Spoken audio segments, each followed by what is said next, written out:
A cash grab. Departments within the U.S. federal government are fighting for their slices of this year's budget. The problem is there's even less money to go around this time. RT's Lauren Lister live in the newsroom with the 411. Lauren, give us a scoop. Cedric, trillions of dollars are on the line here, and today President Obama's Secretary of Defense and Secretary of the Treasury were up to the challenge of selling that budget to lawmakers on Capitol Hill. Here's a look at today's hearings. United States Secretary of the Treasury Timothy Geithner faces off against U.S. lawmakers round two. Fresh off his lashing last week for the controversy over the taxpayer bailout of AIG. Why shouldn't we ask for your resignation?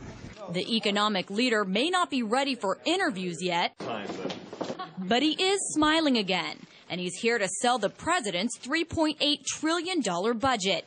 This time, it's not Congress giving him a hard time. Want our money back.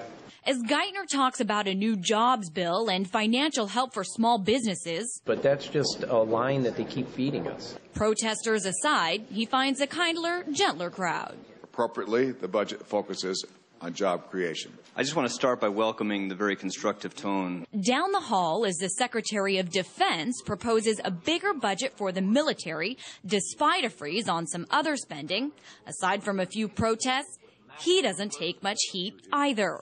I very much appreciate the efforts that you've made in terms of program reductions, which you mentioned in your opening statements. But you can meet the challenges and adapt for the future and still clean up a lot of unnecessary programs that exist in the Pentagon, and by taking a hard look at programs that don't produce a clear bottom line. Well, we certainly will continue to look at these things. Despite plenty of pomp and circumstance, a Great Recession, but Americans are hurting right now, and two wars, most of the action in these Senate hearings are not within these chambers, but right outside the doors.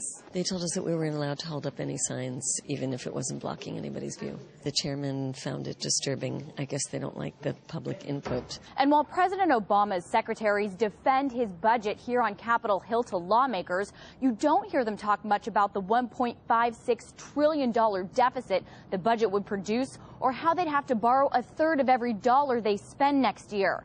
And while lawmakers say they're concerned about average Americans, the ones who showed up here today